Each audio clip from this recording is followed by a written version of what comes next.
dio ese día para hablar con el pueblo. Y como decía Will, aún nuestra imaginación no llega realmente a poder ver gráficamente lo que ahí estaba pasando. El Dios del universo bajó, descendió para hablar con el pueblo. Sin embargo, eso no es de extrañar en nuestros días, porque lo mismo, dice Jesús, sucede cada domingo. Leo para ustedes, escuchen, Mateo capítulo 18, versículo 20. Porque donde están 2 o 3 reunidos en mi nombre, ahí estoy yo en medio de ellos. Y el contexto está hablando de la iglesia local reunida. Es como dijo Sugel, como si Dios dijera: en el día que yo les he señalado, pongan la hora, yo llego. Porque Dios señala un día, el primer día de la semana. Y nos deja a nosotros incluso decidir la hora. A las 9:30, a las 9, a las 10, a las 8. Pongan la hora y yo llego. Eso es lo que dice Jesús. Donde estén 2 o 3 reunidos en mi nombre, hablando de la iglesia local, ahí llego.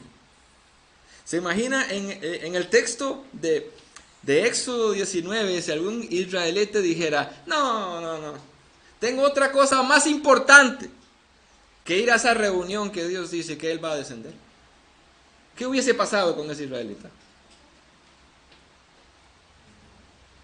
¿Y por qué lo vemos diferente a lo que Jesús dice? Donde hay 2 o 3 reunidos en el contexto de la iglesia local, ahí voy a estar yo también. ¿Y tenemos algo más importante?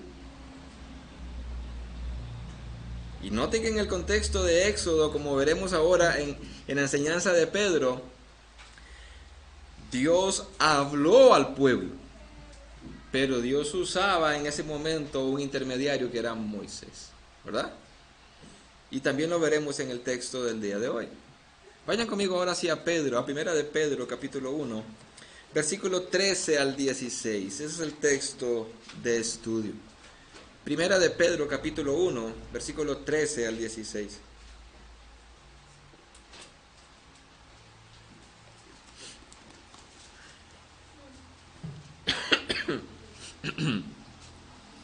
Yo he titulado mi sermón: un entendimiento sano lleva a la acción, y veremos por qué. Un entendimiento sano lleva a la acción. Leamos el texto, primera de Pedro, capítulo 1, versículo 13 al 16. Dice así: por tanto, preparen su entendimiento para la acción. La Reina Valera, o incluso, depende de la versión de Biblia de las Américas, dice algo así como: ceñid los lomos de vuestro entendimiento, ¿verdad? Sean sobrios en espíritu. Pongan su esperanza completamente en la gracia que les traerá en la revelación de Jesucristo. Como hijos obedientes, no se conformen a los deseos que antes tenían en su ignorancia, sino que así como aquel que los llamó es santo, así también sean ustedes santos en toda su manera de vivir, porque está escrito, o porque escrito está: sean santos porque yo soy santo. Un entendimiento sano lleva a la acción. Y en el contexto veremos que Pedro habla acerca de la santidad. Un entendimiento centrado y sano te llevará a la acción, a vivir en santidad. Permítanme leerles una historia. Dice: Juan Wesley dijo a Juan Fetcher, o dijo de Juan Fetcher, que era el hombre más santo que él había conocido en Europa y en América. Y que era porque diariamente se examinaba para saber su proceder, o para ver si su proceder estaba de acuerdo con los planes de Dios. Para lo cual él hacía las siguientes preguntas. Y son 12 preguntas que este hombre se hacía todos los días para examinarse a sí mismo. Él se preguntaba: número 1, ¿desperté espiritualmente? ¿Y tuve cuidado de guardar mi mente de pensamientos errantes cuando me levanté esta mañana? Número 2. ¿Me he acercado a Dios en oración o he dado lugar a la pereza espiritual? Número 3. ¿Se ha debilitado mi fe por no haber velado o ha sido avivada por haberla puesto en actividad hoy? Número 4. He andado hoy por fe y he procurado ver a Dios en todas las cosas. Número 5. Me he negado a mí mismo al usar palabras, al expresar pensamientos poco bondadosos. Me he debilitado espiritualmente a ver que prefieren a otros en mi lugar. Número 6. He aprovechado mi tiempo precioso, mis fuerzas y mis oportunidades según la luz que Dios me ha dado. Número 7. He guardado mi corazón en un ambiente de gracia, de modo que haya sacado provecho. 8. ¿Qué he hecho hoy por los cuerpos y por las almas de los santos? 9. He derrochado cualquier cosa por agradarme a mí mismo cuando podía hacer o haber guardado el dinero para la casa de Dios. Número 10. He gobernado bien mi lengua, recordando que en la multitud de palabras no falta pecado. Número 11. ¿En cuántas ocasiones me he negado a mí mismo hoy? Y número 12. ¿Mi vida y mis palabras han honrado al Evangelio de Cristo? Dice Wesley que este hombre se hacía estas preguntas diariamente para examinarse. Y es que un entendimiento correcto nos lleva a la acción. Y en el contexto de nuestro pasaje es a la acción a vivir para el Señor, a vivir en santidad. Y quiero que veamos en el versículo 13 cómo Dios nos da una triple orden. Aunque hay dos participios y solo un imperativo en el versículo 13, al fin y al cabo son tres órdenes. Lo primero que se nos dice en el versículo 13, debemos de notar que nuestro texto empieza por un por tanto, ¿verdad? Por tanto. Esto significa que el texto de hoy que vamos a estudiar y lo que ahí dice está íntimamente relacionado con lo que se ha dicho atrás y ya hemos estudiado. Hablando acerca de la salvación, ¿verdad? Hablando acerca de que fuimos escogidos, que Dios nos hizo nacer de nuevo por pura gracia, que somos guardados por el poder de Dios, que nos espera una herencia y que toda esa doctrina de la salvación fue estudiada diligentemente por los profetas del Antiguo Testamento. Por tanto, en otras palabras, así como los profetas del Antiguo Testamento investigaron la revelación de Dios, tratando de entender, ojo, porque inmediatamente Pedro va a hablar de la mente, así como los profetas del Antiguo Testamento investigaron la revelación de Dios, tratando de entender su significado, así también los destinatarios de la carta de Pedro deben tomar la palabra de Dios con la misma seriedad. Dios ha dado a los creyentes cristianos su palabra y por medio de ella su certidumbre de salvación en ellos. Por tanto, así como los profetas del Antiguo Testamento indagaron diligentemente para saber qué persona, qué momento, según el Espíritu de Cristo estaba dentro de ellos y les indicaba acerca de Cristo, de los sufrimientos, etc. Por tanto, ahora ustedes tienen que hacer algo. Debes de tener una cabeza bíblica, es lo que dice Pedro. La Reina Valera dice, después, por tanto, la Reina Valera dice, ceñid los lomos de vuestro entendimiento, ¿verdad? La Biblia de las Américas dice, preparen su entendimiento para la acción. En otras palabras, debemos de tener una cabeza bíblica. Ahora, según las costumbres, ¿qué era ceñir los lomos? Es un ejercicio que debemos de hacer siempre en cada pasaje bíblico. ¿Qué entendían ellos en aquel momento, en aquella cultura, con ceñir los lomos? Bueno, yo cuando empecé a leer la Biblia no entendía nada de esto. Ahora lo entiendo un poquito. En aquel momento los hombres y las mujeres usaban túnicas y eran largas, ¿verdad? Y para poder correr, ya sea que estuvieran haciendo juegos o para la guerra, ellos tomaban las puntas de las túnicas, las subían y se las prensaban con un cordón a la cintura. Estos son los lomos, ¿verdad? Ellos agarraban las túnicas, se las enrollaban hasta cierto punto y metían las puntas de las túnicas en aquel cordón, en aquella faja, se socaban la faja y estaban listos para correr. Imagínense en una persecución, que es el contexto histórico del pasaje, ellos sabían muy bien, en una persecución de vida o muerte, correr con unas túnicas que posiblemente iban por debajo de los pies muchas veces, se iban a tropezar, iban a ser presa fácil para los romanos. Ellos sabían que para correr y escapar, ellos tenían que subirse las túnicas, amarrarse los pantalones para poder correr con libertad, incluso para poder pelear algunos soldados en el Antiguo Testamento. Bueno, por eso es que la Reina Valera dice, ceñid los lomos, pero de su entendimiento. Y por eso la Biblia de las Américas dice, preparen su entendimiento para la acción, porque es lo mismo. Usted ceñía los lomos, usted se estaba preparando para la acción, fuera para correr o para pelear, pero se estaba preparando para correr.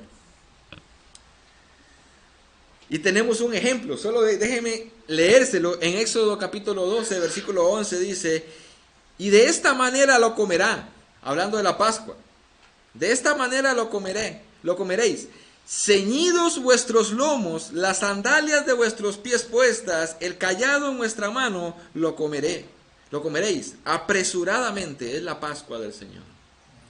Ellos tenían que comer la Pascua de esa manera. Ellos tenían que comer la Pascua ahí, sentados posiblemente, pero tenían que haberse enrollado las túnicas, habérselas amarrado con el cordón, tener las sandalias puestas y con el bastón en la mano, listos para salir. Bueno, esa es la misma idea. Era un acto que se hacía para prepararse para una acción. Solo que aquí Pedro la dirige hacia la mente. Hacia la mente. De ahí de por qué la Biblia de las Américas o la Nueva Biblia de las Américas lo traduce, preparen su entendimiento para la acción. Lo pone más fácil, ¿verdad? Si usted lee en la Reina Valera, ceñid vuestros lomos o ceñid los lomos de vuestro entendimiento, si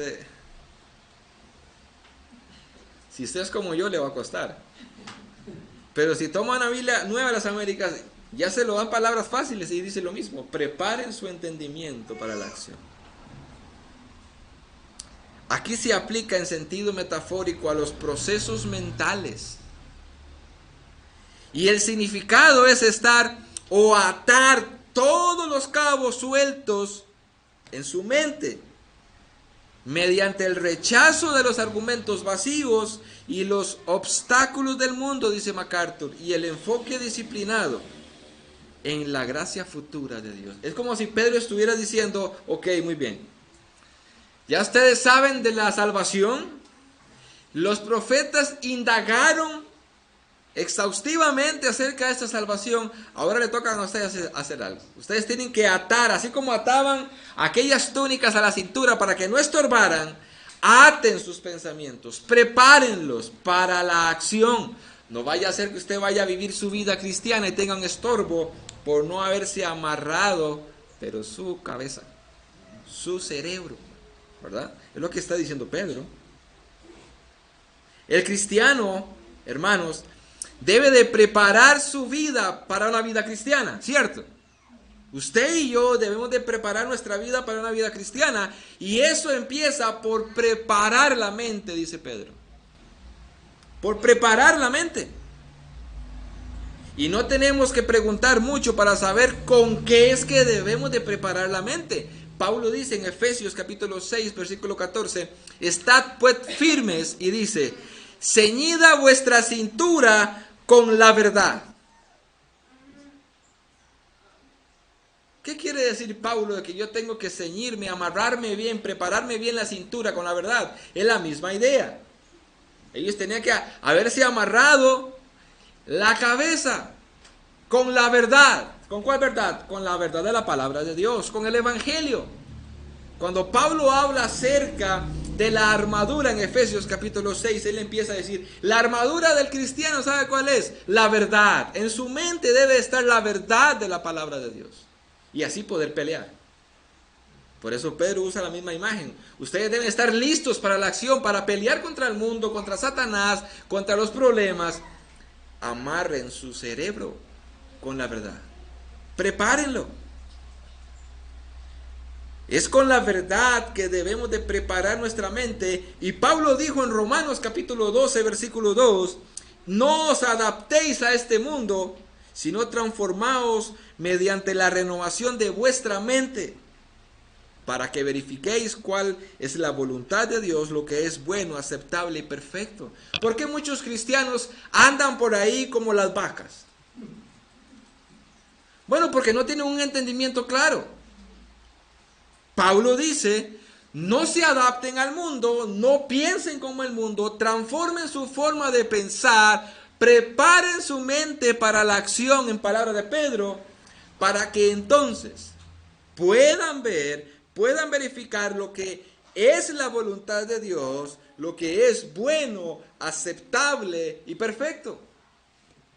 Si usted no hace eso, si yo no hago eso, si yo no preparo mi mente con la palabra de Dios, con la verdad, voy a empezar a vivir como las vacas. No viviendo en la voluntad de Dios, no haciendo lo bueno, no haciendo lo aceptable ni lo perfecto. Viviendo o como yo quiero o como dice el mundo. O sea, esto es consecuente. Si yo no preparo mi mente con la palabra de Dios, me estoy amoldando al mundo. Es una o la otra. Es con la verdad.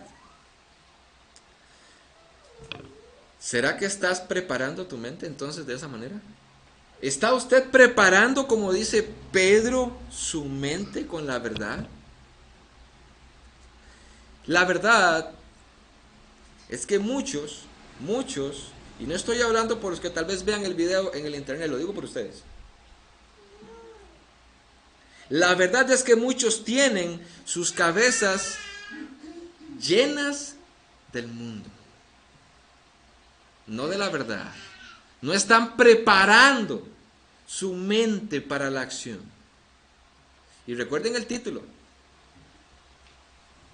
Un entendimiento sano te lleva a la acción. Si usted no tiene un entendimiento sano, pues no va a estar actuando debidamente, ni va a estar preparado para vivir para el Señor. Muchos tienen el mundo en su cabeza.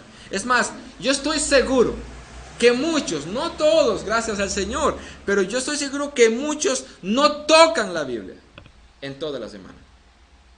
No la tocan. Y aún así reclaman que los sermones, como dijo un predicador, duran mucho. Sé que bárbaro, Will, ya lleva hora 15 y no deja de hablar. Se emocionó. Voy a hablar de Will para no echarme la culpa yo. Aún así muchos reclaman. Y tras de eso falta la escuela dominical. No, hombre. No, la vida cristiana empieza por la mente, dice Pedro.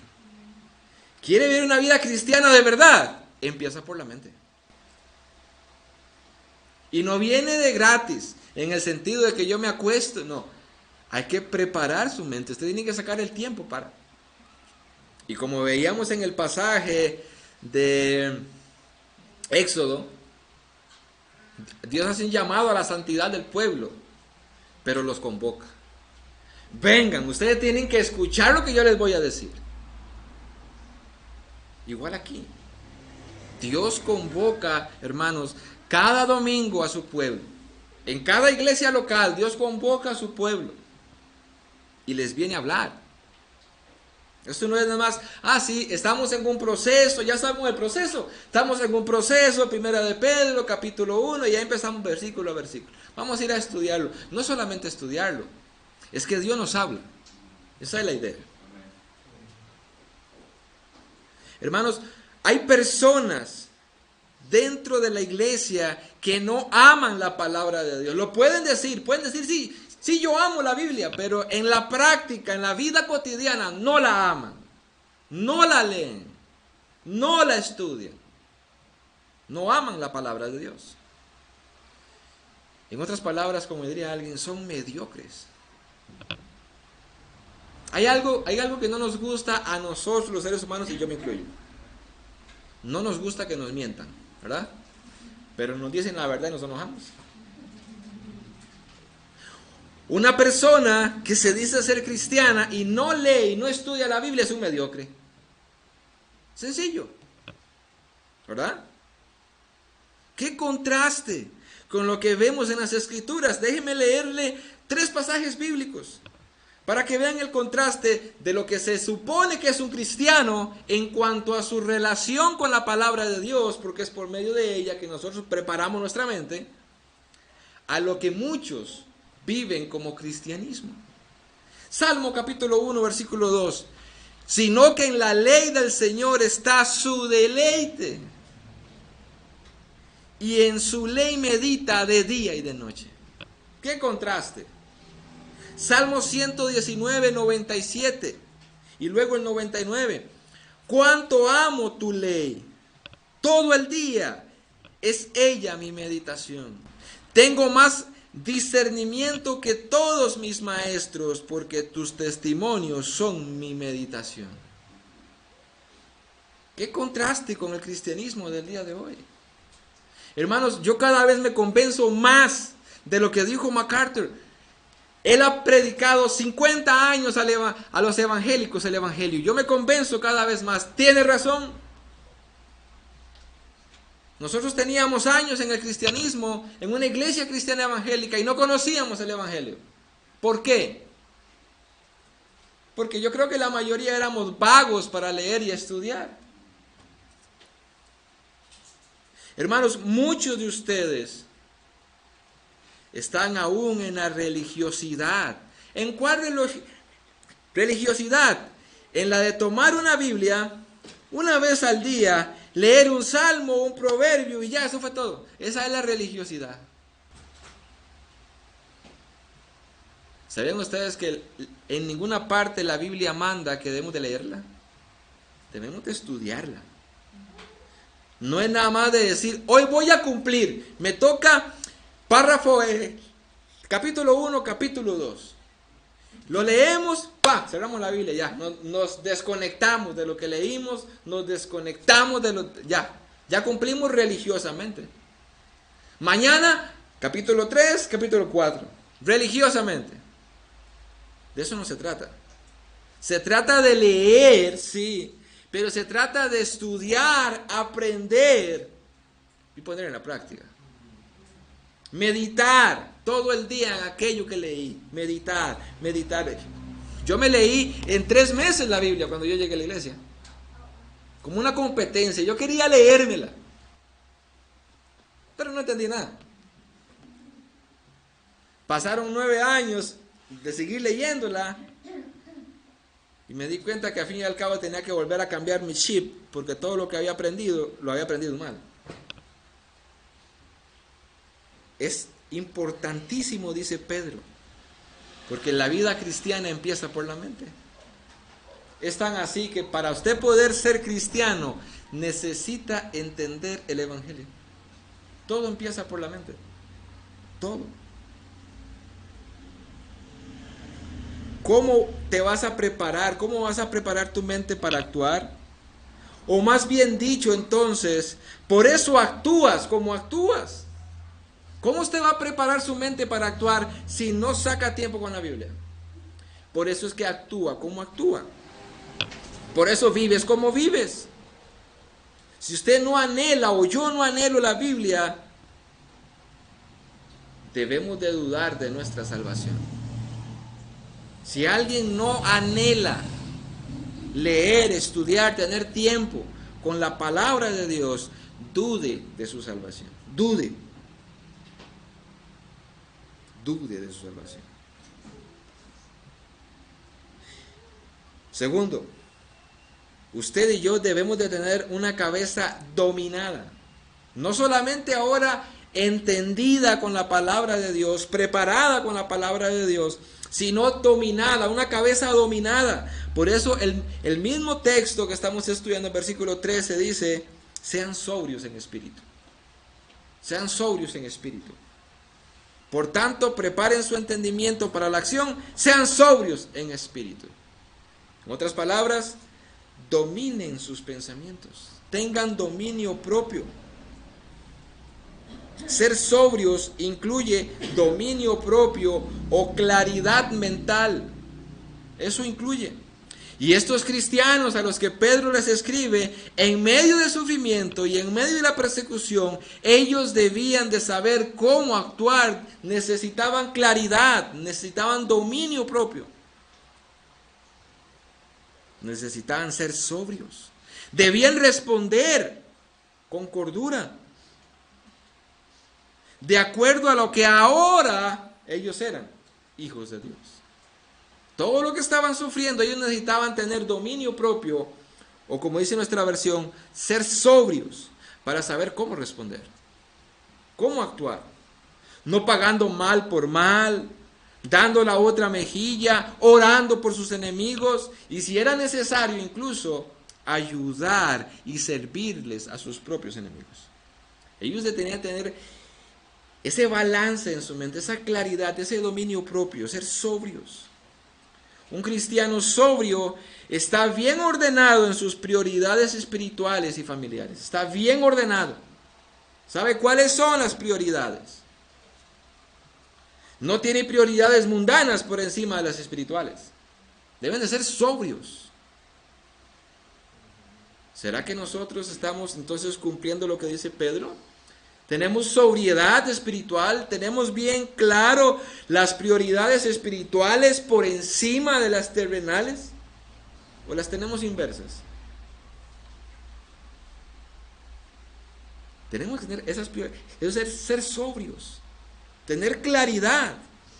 La idea de Pedro aquí es contrastando a alguien ebrio que no piensa correctamente, no tiene claridad, con alguien que sí. ¿En cuanto a qué? En cuanto a la salvación, en cuanto a la palabra de Dios y en cuanto al vivir, que es el contexto.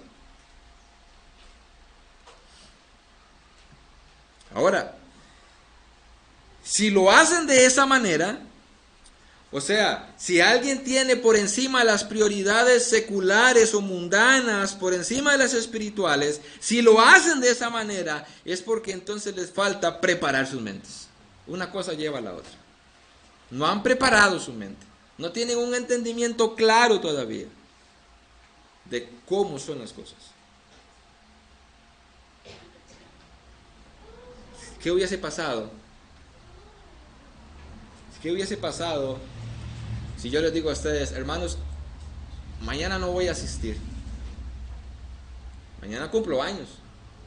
Y me tienen una fiesta. No voy a ir. Solo una vez al año cumplo. ¿Qué hubiesen dicho ustedes? Imperdonable. Qué bárbaro el pastor. Pero ustedes sí lo pueden hacer. Entonces o sea, ustedes sí exigen que yo tenga la mente preparada y ordenada en las cosas espirituales, pero ustedes no. El problema es que la Biblia es para ustedes también. ¿Verdad? Ese es el problema. 3 veces en la epístola de Pedro exhorta a los lectores a tener dominio propio. En este capítulo 1, versículo 13, en el capítulo 4, versículo 17 y en el capítulo 5, versículo 8. 3 veces llama a estos cristianos a tener dominio propio, a ser sobrios, a tener claridad. Él desea que tengamos la mente clara, el juicio sano para estar listos en el contexto para el regreso de Cristo. Otra vez, pónganse las botas de esos cristianos, siendo perseguidos. Ellos debían de estar preparados en su mente cómo vivir, cómo actuar, con una claridad hacia dónde ir y cuáles son sus prioridades, a pesar de lo que estaban pasando. El cristiano debe tener la mente libre de cosas que le empañen. Eso sucede con alguien que está bajo los efectos del alcohol, bajo los efectos de la droga. No tiene un entendimiento claro, lo tienen empañado. Hay drogas, lo digo porque tengo amigos que las usan y me comentan. Hay drogas que ellos ingieren y al momentitico ven visiones, ven cosas. Uno de ellos me contaba que ellos estaban en una carretera y que uno de ellos se colocaba en media carretera y hacía así. Y hacía así. Y se le acerca y le dice, ¿qué está haciendo? Estoy enderezando las líneas amarillas. Él se lo imaginaba, él lo estaba viendo. Ellos tienen un entendimiento empañado de la realidad. En contraparte que el cristiano tiene que tener claridad de la realidad. Esta es nuestra realidad según la palabra de Dios. Así debemos de actuar, así debemos de vivir, con un entendimiento claro. Existen cosas que pueden afectar nuestra mente, hermanos. Y me causa asombro, como les digo, cómo algunos círculos evangélicos tienen como bueno perder la lucidez y el dominio. Pedro llama solo en esta carta, que es sumamente pequeña, 5 capítulos, 3 veces a ser sobrios, a tener un entendimiento claro de lo que está pasando y un dominio de su mente. Y hay círculos evangélicos hoy por hoy que tienen por bueno el perder la lucidez y el dominio propio. O sea, gente que es, le llaman ellos, la borrachera del espíritu. Cuando la Biblia dice, sean sobrios. O como dijo un predicador, cuando usted llega a la iglesia, usted se quita el sombrero, pero no la cabeza. Usted tiene que pensar. Entonces, hermanos, Dios nos llama en estos pasajes bíblicos a tener dominio sobre lo que pensamos, pues eso determinará lo que usted haga. Eso determinará lo que usted piense y cómo actúe. Y vea que una cosa lleva a la otra. Preparen su mente para la acción. ¿Con qué? Con la palabra de Dios. Reciben esa revelación de la palabra de Dios, de lo que deben de hacer, de cómo deben vivir. Ahora deben tener lucidez en eso y tener prioridades en eso. Ser sobrios. Porque eso les llevará a actuar.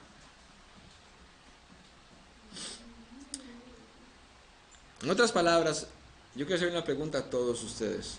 ¿Están entendiendo? ¿Están entendiendo lo que Pedro está diciendo? A menos de que usted y yo, porque es su responsabilidad y es mi responsabilidad, a menos de que usted prepare su mente estudiando las Escrituras, no podrás vivir ni actuar sabiamente, vivirás como un necio.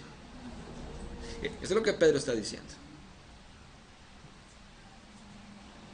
¿Cuántas personas por esta razón pecan contra Dios? Yo hablaba con unas personas entre semana. Yo les decía algo sobre el servir a Dios. Porque la persona me decía, ¿y cómo puedo servir a Dios? Por ejemplo, si hay una mujer que tiene una voz muy bonita, muy hermosa para cantar, ¿cómo puedo servir a Dios entonces en una iglesia de esas reformadas donde no hay un coro? Donde no hay campo para que la mujer se pare al frente y dirija, cantando con esa voz que Dios le dio. ¿Cómo puedo usar vamos a ver, no es un don, ese talento natural que Dios le dio? Porque yo le decía, usted no encontrará ni 1 Corintios 12, ni en Romanos 12, ni en Efesios 4, en esas listas no encontrará el don espiritual de cantar, porque no está. Es un don natural, es un talento natural. ¿Cómo puedo usar ese talento que Dios me dio para usarlo para Él entonces? Entonces La hermana no puede pararse aquí a dirigir los himnos y cantar con la voz hermosa que tiene. ¿Cómo puede usar ese talento para la gloria de Dios y para Dios? Es muy fácil. Cante en su casa. Es para Dios. No, pero es que nadie me escucha. Es que es para Dios, no para la gente. ¿Cierto? Sencillo. Cuando está en la iglesia, cante también. Es parte de todas las voces que se unen para adorar a Dios. Úsela para el Señor. El problema es si usted quiere figurar. Ahí hay un pecado. Si usted quiere figurar, ya es otra cosa. Usted quiere ser artista, pero no quiere usar ese talento para Dios. Entonces, hablando sobre ese tema, con esta persona, ¿cuántas personas pecan contra Dios por no tener un entendimiento claro y una lucidez? Por ejemplo, muchos están sirviendo en un altar en la música y en otros ministerios que ellos han inventado, pero viven sus matrimonios como necios. Ojo lo que estamos estudiando.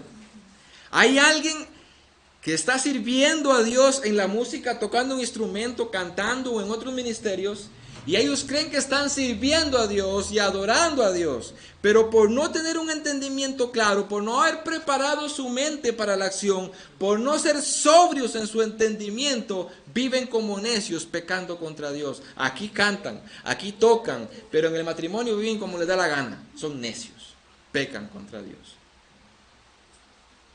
¿Ves? Qué importante es preparar nuestro entendimiento. Porque si no, lo que hacemos con la mano lo borramos con el codo, ¿verdad? Hermanos, no oren a Dios. Señor, cámbiame. Señor, cámbiame. En este contexto, el trabajo es suyo. En este contexto, el trabajo es suyo. Noten que dice, ustedes tienen que preparar. Ustedes tienen que ceñir los lomos de vuestro entendimiento. El pasaje no dice, y yo les cambiaré, yo les voy a socar el cerebro. No dice eso, ¿verdad? No dice, yo le voy a atar los cabos sueltos en su mente, ¿verdad que no? A usted le toca, a mí me toca. Entonces no le pide al Señor, Señor, cámbiame, Señor, cámbiame. No, aquí está un método. ¿Quiere cambiar su vida necia en algunos puntos y dejar de pecar contra Dios? Sométete a la palabra, estudie la palabra y con la claridad que Dios le dio, obedézcalo, preparándonos para la acción. Sencillo, ¿verdad? Sí, la Biblia es sencilla. No esperes una voz del cielo. No espere una voz del cielo para decirle, este es el método que usted tiene que usar para dejar esa vida. No esperes una voz del cielo. En el pasaje de Éxodo, Dios usó un ser humano para comunicarle la palabra de Dios al pueblo. Y escuche lo que dijo el autor de los Hebreos en el capítulo 1, versículo 1. Dios habiendo hablado, ¿quién había hablado? ¿Quién? Dios. Dios habiendo hablado hace mucho tiempo, en muchas ocasiones, de muchas maneras, a los padres por los profetas. ¿Quién habló? Dios. ¿Cómo habló Dios en el Antiguo Testamento? Usando seres humanos. Llegaba el profeta y le decía al pueblo, así dice Dios, y Dios estaba hablando. Allá si el pueblo no quería entender. Hoy pasa lo mismo, la gente quiere que Dios le hable. Se para un hombre a predicar la palabra de Dios, a exponerla, y no le pasa ni por aquí de que Dios le está hablando. Cuando dice el autor de los Hebreos, así habla Dios. Así habla Dios. Y la última revelación la trajo por Jesucristo. Y los apóstoles tomaron esa revelación de Jesucristo y la escribieron. Tenemos la palabra de Dios. Dios está hablando entonces, ¿cierto? Dios está hablando. Dios usa a los predicadores. El problema es que muchas veces los que están sentados están duros ya. Son duros o son tercos. O aún peor, Dios está hablando. Dios está usando un instrumento como un ser humano. Dios está hablando. Hay personas duras y no piensan que Dios les está hablando. O muchos están durmiendo como Eutico. Dijo Juan Manuel Vaz. El próximo local de la iglesia va a ser en un tercer piso, dice. Y no va a tener paredes a su alrededor. Dice, yo sé que muchos auticos se van a caer. ¿Cierto? Bueno, como dice por ahí, ¿verdad? Hermanos, debemos de pensar debidamente y tener el juicio sano y saber que estamos aquí solamente de paso. De paso. Pero mientras estemos aquí necesitamos tener una mente bíblica. Y tengo un problema. No puse mi cronómetro. Eso me lleva a mi otro punto. Debemos de tener una cabeza pensando en el regreso de Cristo. Una cosa lleva a la otra. Porque nuestro texto, el versículo 13, no hemos pasado de ahí, dice, pongan su esperanza completamente en la gracia que se les traerá en la revelación de Jesucristo. Nuestra cabeza debe estar pensando en el regreso de Cristo. Y noten cómo Dios indica aquí que deben de mirar hacia el cielo. La salvación les está guardada. Hay una herencia para ellos que nadie les va a quitar. Y como bien sabemos el contexto histórico, en vista de eso, aquellos cristianos de aquel momento que estaban sufriendo, debían de vivir sin reservas para el futuro, sin reservas para Cristo, anticipando la consumación de la salvación, porque ellos estaban sufriendo. Y el mandato es: esperen el regreso de Cristo. Tengan una mente bien informada de cuál es la realidad acerca de su salvación. Sean sobrios en eso y tengan sus ojos puestos y pensando únicamente ahora su cerebro en la venida de Cristo. Es posible que aquí sufran, como dice en el contexto, en el capítulo 7, en el versículo 7, es posible que aquí tengan que sufrir un tiempo. Pero a pesar de que estén sufriendo, ellos tienen que poner la mirada: Cristo regresa, Cristo viene, Cristo viene. Y yo me puse a pensar por un momento, ¿qué implicaría si yo estuviera ahí metido con estos cristianos del primer siglo, sufriendo persecución, sufriendo maltratos, sufriendo hambres, penas con mis hijos, y me llega una carta enviada por Dios mismo, escrita por Pedro, que me diga: tenga la esperanza, tenga los ojos puestos en la esperanza de que yo regreso? ¿Qué implicaría eso para mí? En eso me puse yo a pensar, y yo diría: bueno, es el evento más extraordinario y majestuoso que sucederá jamás. Nunca ha sucedido, ni sucederá jamás después de eso. Imagínense por un momento esto. Imagínense un megaestadio repleto de personas, todos ahí, esperando un momento específico para homenajear a un futbolista que se retira. Todo el mundo, wow, fulano de tal ahí ya deja de jugar fútbol, y todo el mundo ahí, y las cámaras de televisión y todo. Este evento que se anuncia y que debemos de esperar es un evento pero a escala mundial. Porque dice la Biblia que cada ser humano que ha vivido sobre esta tierra estará reunido ahí. Ese momento, cuando Cristo regrese, cada ser humano que ha pisoteado este polvo de la tierra estará congregado ahí. Y estará ahí para dar honra y gloria a Jesús. Y después de eso, muchos ser lanzados al infierno. Porque dice la Biblia que toda lengua confesará que Jesús es el Señor, y toda rodilla se doblará delante de Él.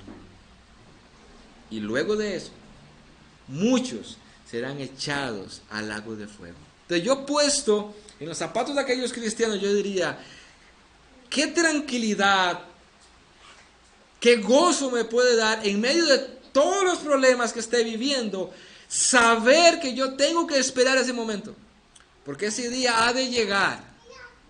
Y aquellos que posiblemente me han traído sufrimiento, aquellos que me han maltratado, aquellos que mataron a mis hijos, y que mueran así, ellos tendrán en aquel día que doblar sus rodillas ante mi Señor y luego escuchar de la boca de Él: apartaos de mí, malditos, al fuego eterno. Eso me daría tranquilidad a mí, porque muy dentro de mí yo pido justicia. Muy dentro de mí posiblemente ellos, humanamente hablando, piden justicia. ¿O no pediría justicia a usted? Si usted está siendo perseguido y a la brava, simplemente porque usted es creyente, le matan un hijo. Delante de sus ojos, usted lo ve ahí, tratando de respirar y no puede porque se está ahogando con su propia sangre después de que le traspasen una espada de lava a lava. Y usted verlo sufriendo y llorando y usted no puede hacer... Me hace que usted no va a clamar dentro de su corazón: justicia, justicia por eso. Bueno, Pedro dice: esperen ese día. Esperen, ese día llegará. Ahora tengan una mente clara de cómo deben de vivir, cómo deben de actuar, y pongan su mirada allá. Ese día vendrá. Ese día vendrá. Dios sabe que estos creyentes a quienes Pedro les escribe están sufriendo y es posible perder la esperanza. Hermanos, usted metido ahí, yo me ponía en sus zapatos, es posible perder la esperanza en tal situación. Es posible. De hecho, hay testimonios de personas, de mujeres que están o que estuvieron en estos países de Afganistán y todos estos. Hay testimonios de mujeres que sobrevivieron, que las secuestraban y día a día eran cientos de hombres que las violaban. Día a día. Y ellas cuentan, hubieron muchas cristianas que decidieron terminar con su vida para no sufrir más. Imagínense, es posible perder la esperanza. Y Pedro les dice: pongan sus ojos allá, tengan la esperanza allá, a pesar de lo que estén sufriendo aquí. Él los anima y lo hace llevándolos a pensar en el momento majestuoso que regrese Jesús. Y ellos debían de recordar qué implicaba entonces que Jesús regresara. Bíblicamente ellos sabían, y nosotros debemos de recordarlo una vez más. Esto implicaría que Dios haría justicia para con sus enemigos. Y los enemigos del Evangelio, los enemigos del pueblo de Dios. Oiga el texto que el hermano leyó y explicó el miércoles. Apocalipsis 6, del 9 al 10. Cuando el Cordero abrió el quinto sello, vi debajo del altar las almas de los que habían sido muertos a causa de la palabra de Dios. Y ahí se nos dice, no de qué tragedias o de qué forma, pero muchos fueron violentamente asesinados. Ahí estaban las almas debajo del altar, que fueron muertos a causa de la palabra de Dios y del testimonio que habían mantenido. Y clamaban a gran voz. Oiga lo que clamaban. Ellos clamaban a gran voz. No era que decía, Señor, por favor. Ellos están gritándole a Dios, pidiéndole, suplicándole: ¿hasta cuándo, oh Señor santo y verdadero, esperarás para juzgar y vengar nuestra sangre de los que moran en la tierra? Estos cristianos de primera de Pedro, ellos sabían que al Pedro decirles, esperen en aquella esperanza, no solamente era la salvación de ellos, sino la justicia para aquellos que habían hecho el mal para el pueblo de Dios. Él los iba a vengar. Ese día llegará. Y los destinatarios de esta carta, igual que nosotros, ellos debían de saberlo. Aquellos emperadores, como en este contexto, Nerón, aquellos emperadores, aquellos soldados romanos que los estaban maltratando y matando, recibirían la ira de Dios. Vayan conmigo un momento a Apocalipsis capítulo 19. Esto es lo que yo pensaría estando en esos zapatos y recibo una carta que diga: pongan su esperanza completamente en la gracia que les traerá en la revelación de Jesucristo. No solamente mi salvación, sino como ser humano yo pediría justicia.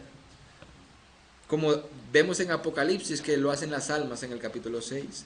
Apocalipsis 19, 13 y luego el 15 al 18, versículo 15 al 18.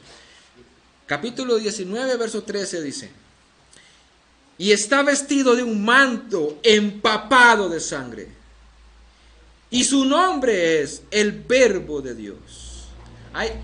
Aquí se presenta en esta visión a Jesús con un manto empapado de sangre, y no es sangre de él, no es la sangre que derramó en la cruz, está empapado de sangre. Versículo 15: de su boca sale una espada afilada para herir con ella a las naciones, y las regirá con vara de hierro. Y él pisa el lagar del vino del furor de la ira de Dios Todopoderoso. Imagínense la expresión que está viendo Juan. A Jesús vestido de blanco, empapado de sangre, de haber pisoteado a los enemigos y que le pringara la sangre. Es lo que está diciendo el pasaje. Y en su manto y en su muslo tiene un nombre escrito: Rey de Reyes y Señor de Señores. Ya no era Nerón el que estaba ahí. Él era el Señor por encima de ese Señor. Era el Rey por encima de ese Rey, pisoteándolo en la ira de Dios. Y vi un ángel que estaba de pie en el sol y clamó a gran voz diciendo a todas las aves que vuelan en medio del cielo: venid, congregaos para la gran cena de Dios. O sea, aquí les he preparado un montón de carne para ustedes, vengan, cómansela. Esa es la idea.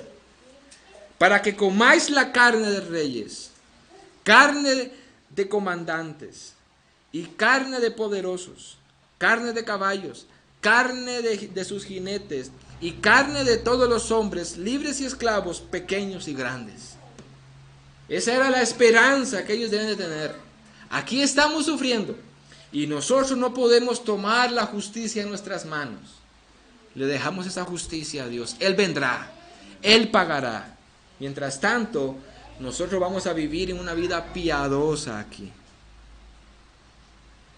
Qué difícil se las puso a ellos, ¿verdad? Ese es un cristianismo. Y nosotros muchas veces nos quejamos de este lado del mundo. Nos quejamos con la vida que nos ha tocado vivir. Y a pesar de eso, hermanos, la orden no cambia. Debemos de esperar que Él vendrá. Pero mientras tanto tenemos una tarea: cambiar nuestra mente, saturarla a la palabra de Dios.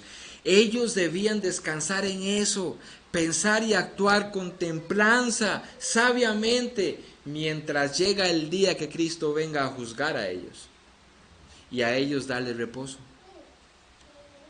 Haciendo estas cosas, esperando en la venida de Cristo y confiando únicamente en su gracia, y de esa manera un cristiano no dejará su vida pasiva, todo lo contrario. Porque el mismo texto, me faltan 15 minutos, en el mismo texto, Pedro dice en el versículo 14 ahora: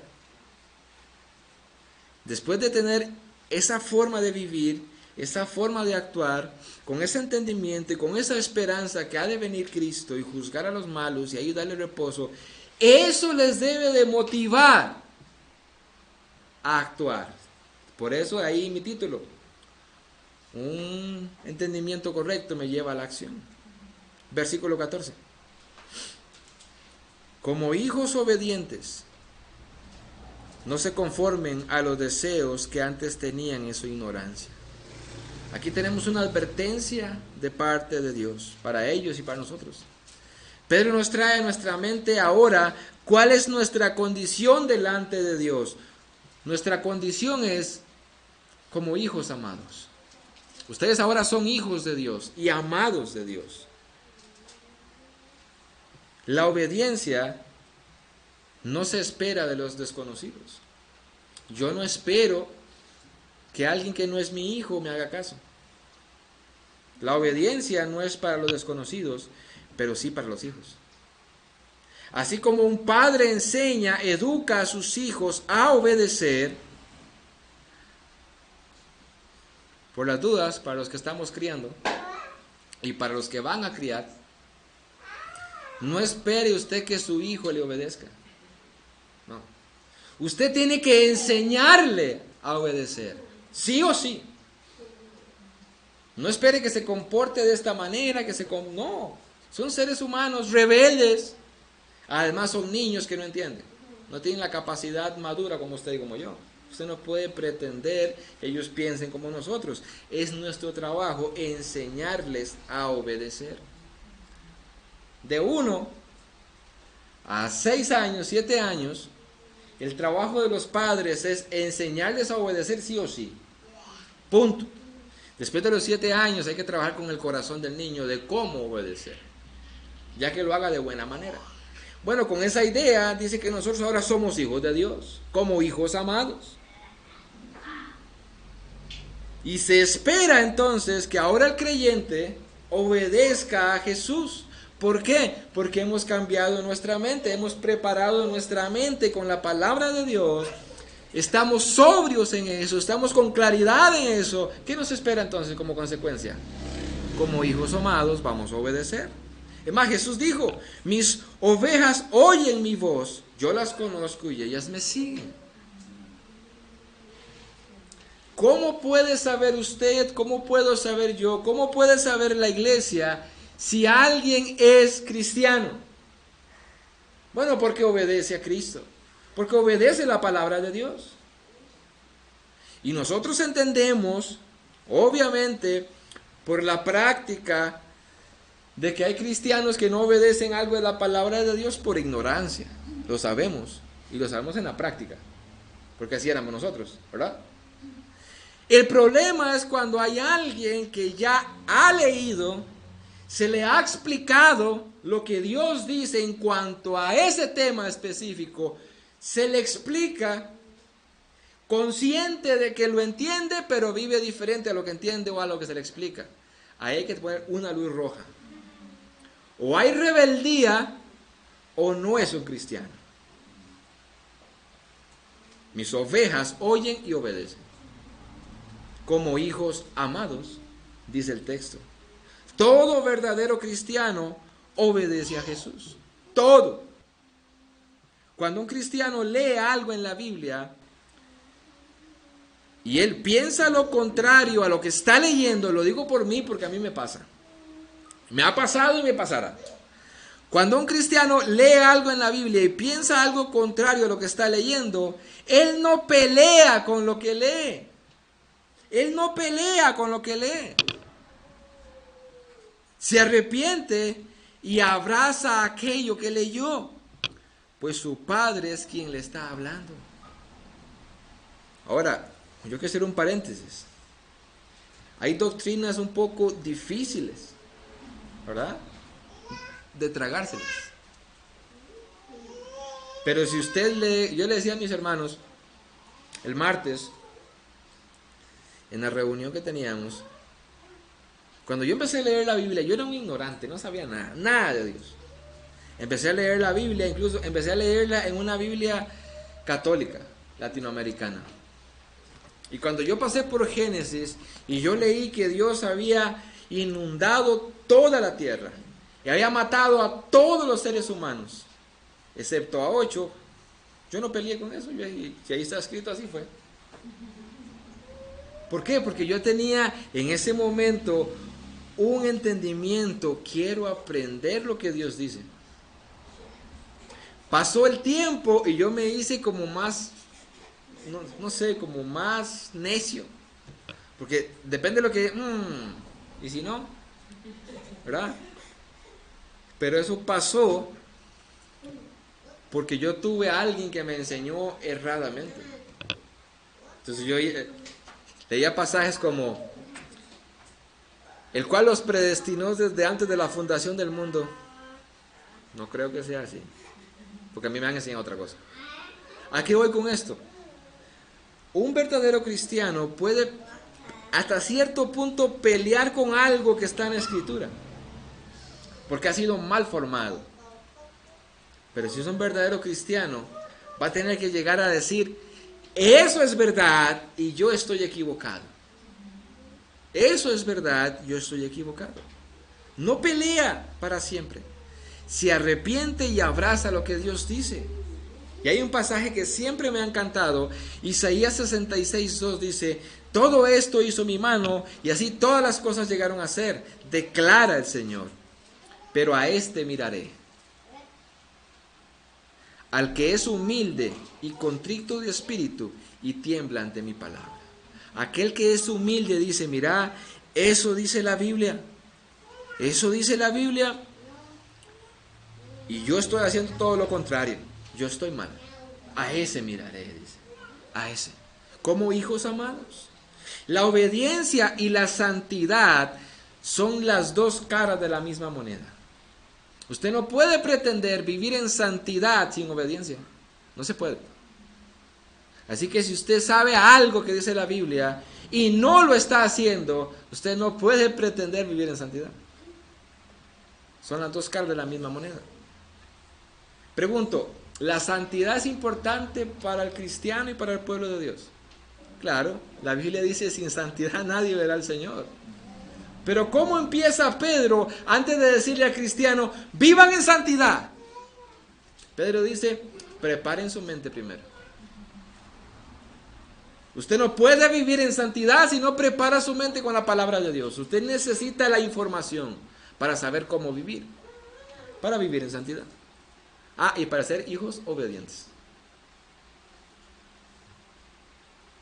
Ahora, la consecuencia lógica de esta condición espiritual, de ser hijos obedientes, vea la consecuencia lógica. Alguien prepara su mente con la palabra de Dios.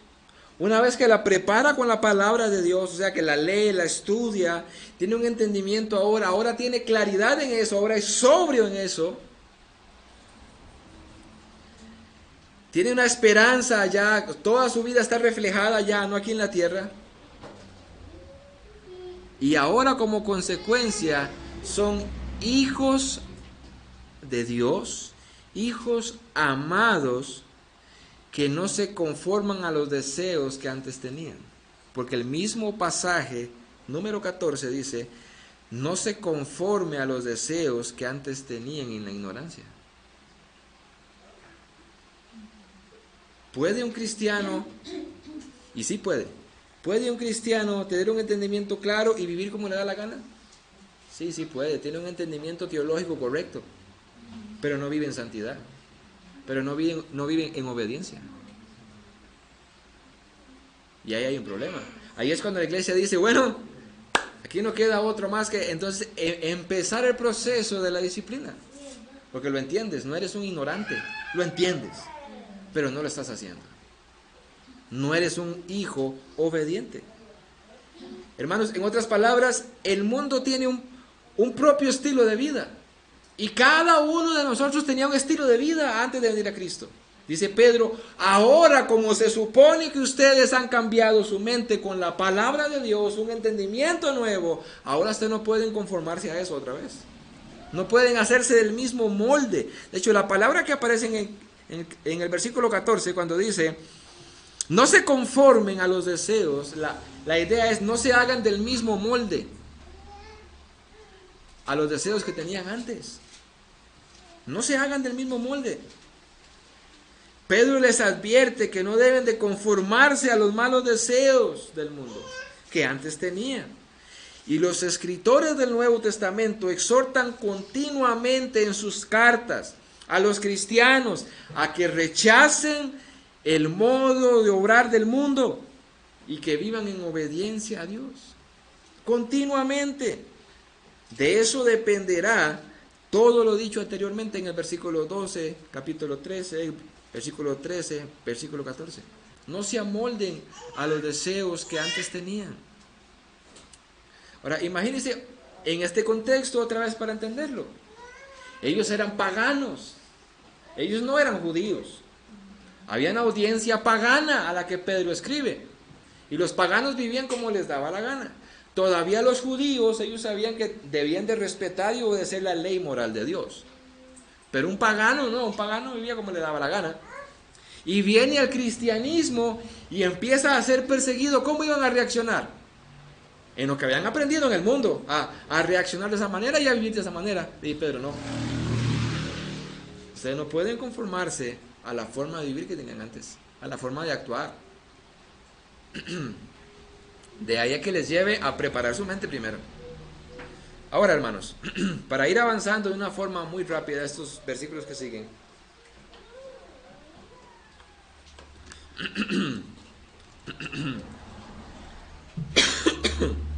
Porque todo lo que Pedro va a decir ahora es como consecuente a todo lo que hemos visto ya. Vean el porqué y el alcance en el versículo 15. ¿Por qué deben de ser hijos obedientes y no amoldarse a las cosas del mundo? Versículo 15 dice, sino que, así como aquel que los llamó es santo, así también sean ustedes santos en toda su manera de vivir. El porqué y el alcance. ¿Por qué ahora nosotros y ellos debíamos de vivir de forma diferente? Bueno, porque el pasaje empieza diciendo que ahora tenemos un privilegio que obtuvimos por la voluntad de Dios. ¿En dónde encuentra usted eso, pastor, de que tenemos un privilegio por la voluntad de Dios? Cuando dice, así como aquel que los llamó. Usted no fue donde Dios, usted no fue donde Cristo, usted lo llamó Dios. De hecho, en el pasaje dice, en el contexto, que Él, por su gran misericordia, los hizo nacer de nuevo.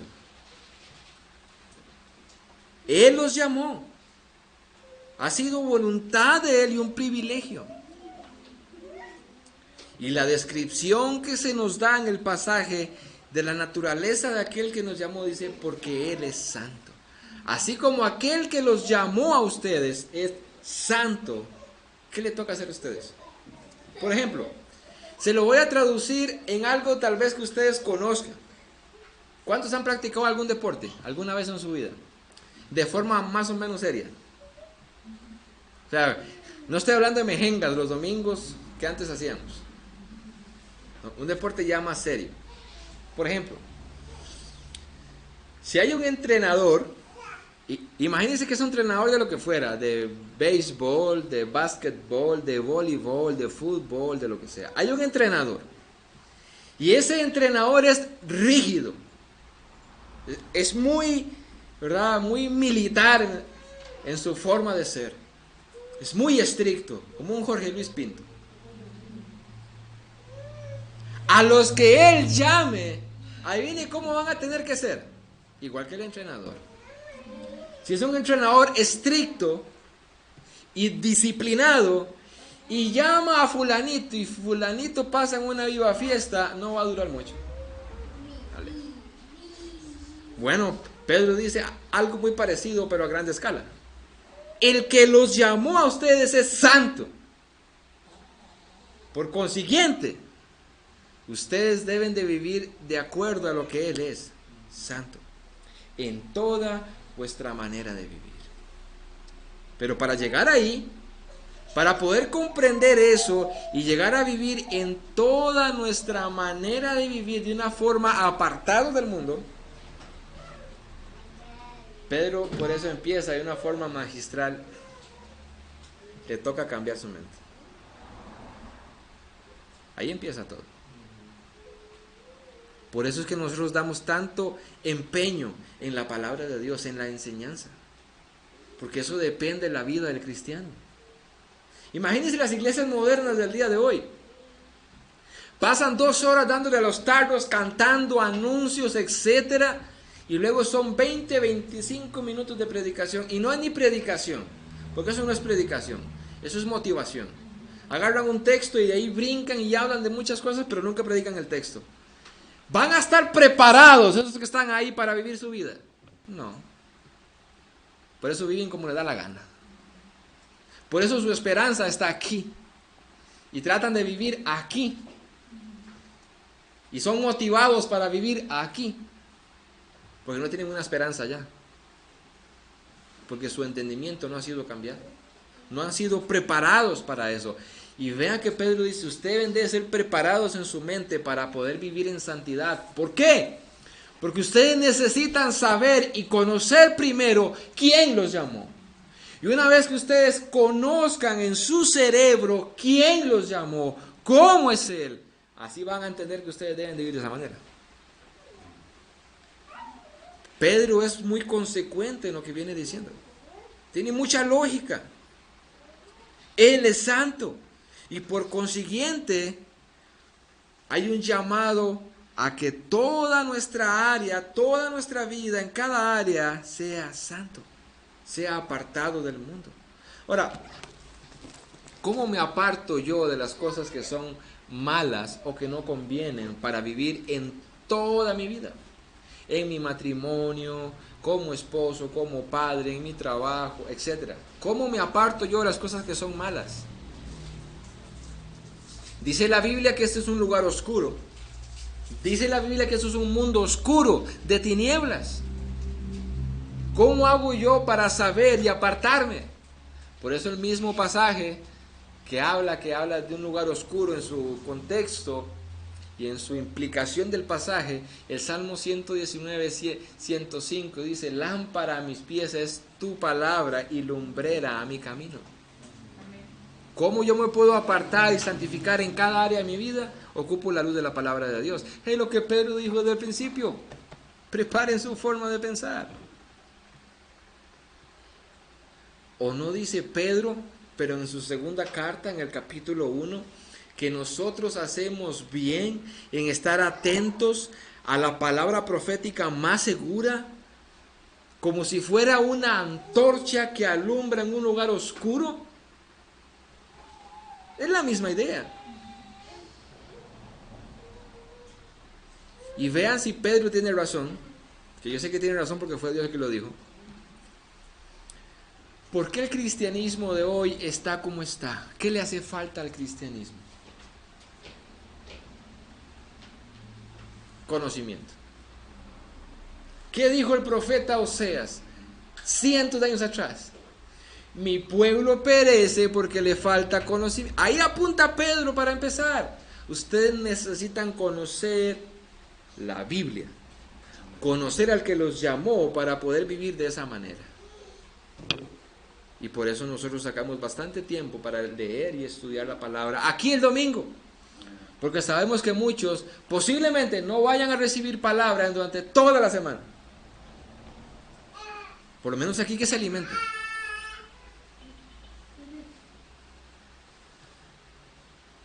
Y para ir aterrizando mi avión, vea la razón doble que da en el versículo 16. ¿Por qué debemos de vivir santamente para el Señor? Verso 16. Porque escrito está. Esa es la primera razón. Escrito está. En otras palabras, es la voluntad permanente de Dios. Escrito está. Ahí está escrito ya. Ustedes tienen que ser santos. Ahí está escrito. No lo van a cambiar nunca. Ahí está escrito. Ustedes tienen que ser santos. Y dice: sean santos porque yo soy santo. Ahí está escrito. ¿Por qué debemos de vivir de esa manera, pastor? Porque aquí está escrito que así debe de hacerlo. Y eso basta. Y Dios no nos deja a la deriva. Dios no solamente dice: sean santos, punto. ¿Pero cómo? ¿De qué manera? ¿A qué punto? Aquí está el manual. Aquí está todo lo que dice qué es malo y qué es bueno. Léanlo, estúdienlo y vivan de acuerdo a ello. Sencillo, ¿verdad? Mi conclusión, déjeme leerle como conclusión lo siguiente. En alguna parte oí la siguiente charla entre un eminente cristiano y uno de esos jóvenes indecisos y preguntones que abundan por estos rumbos. Dijo este autor: dígame, pastor, preguntó el joven, ¿es malo el cigarrillo? Yo, sí, pero todavía yo fumo cigarrillo, contestó.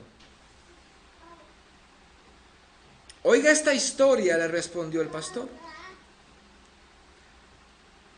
En la Segunda Guerra Mundial, le dijo el pastor al joven que todavía era supuestamente cristiano y fumaba cigarrillo, dice, en la Segunda Guerra Mundial, un aviador salió de su base a fin de atacar un determinado sitio.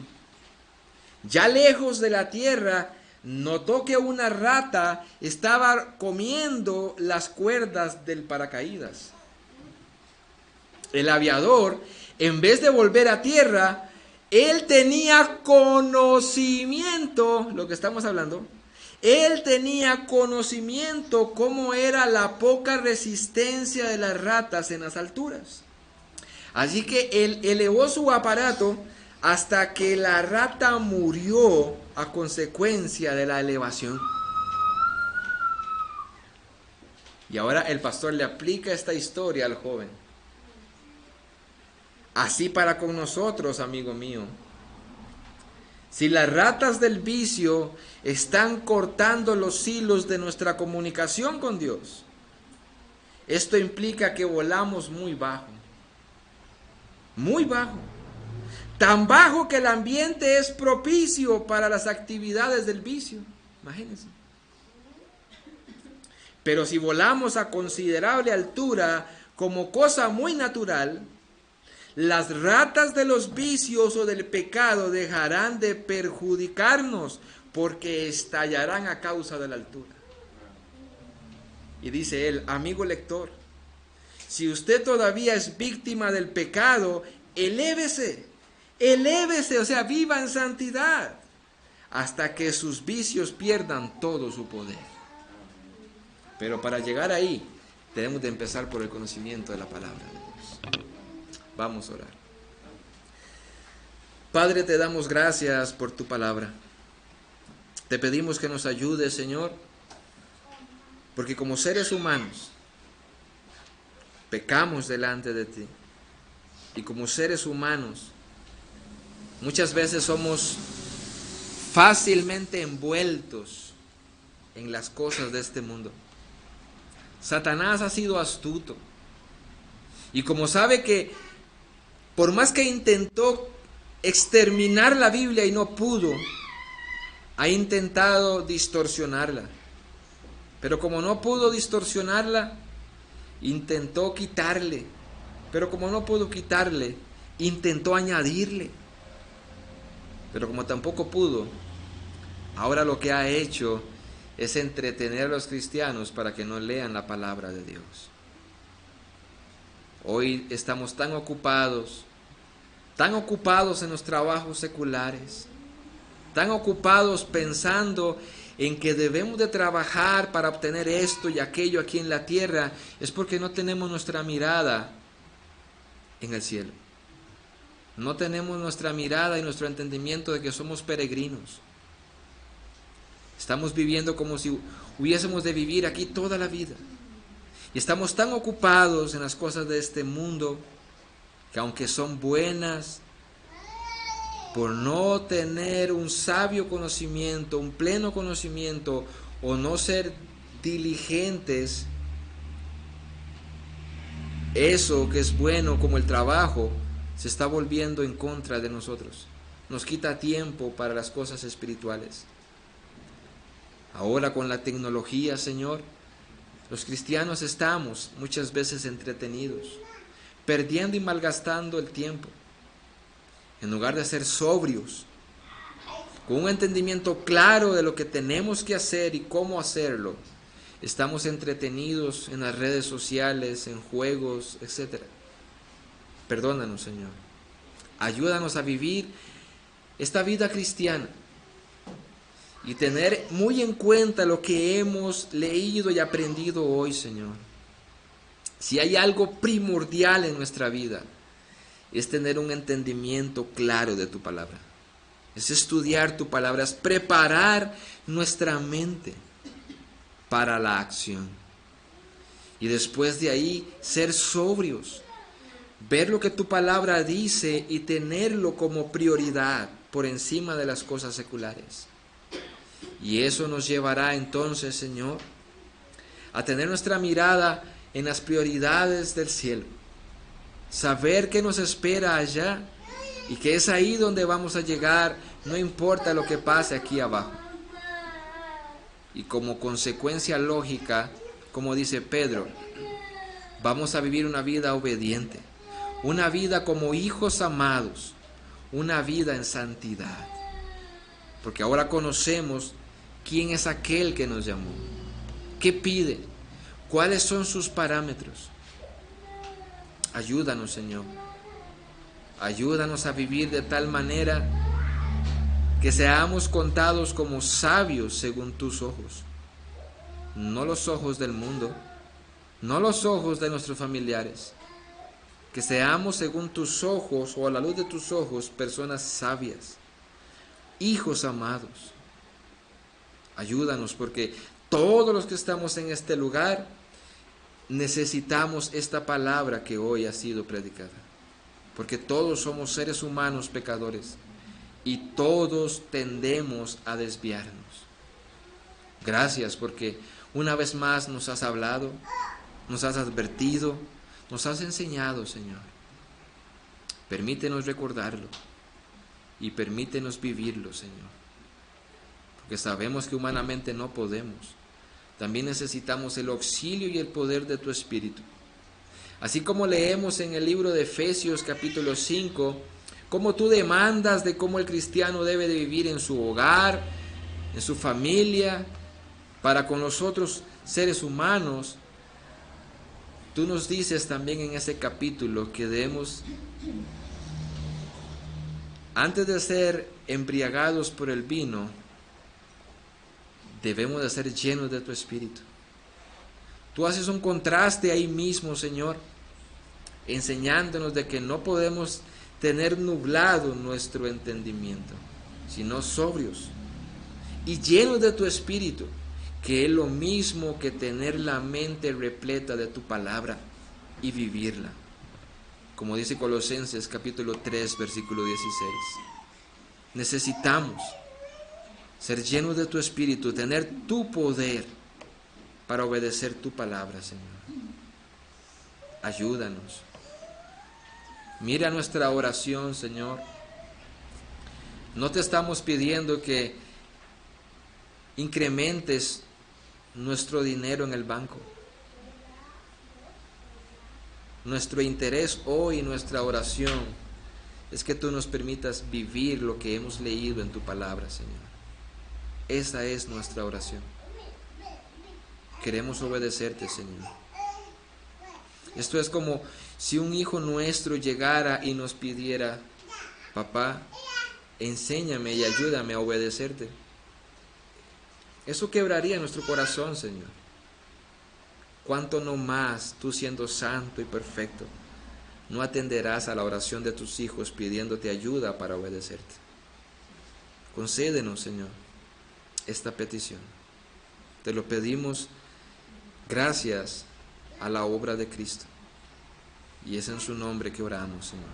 Amén y amén. Hermanos, 15 minutos y venimos a la escuela dominical.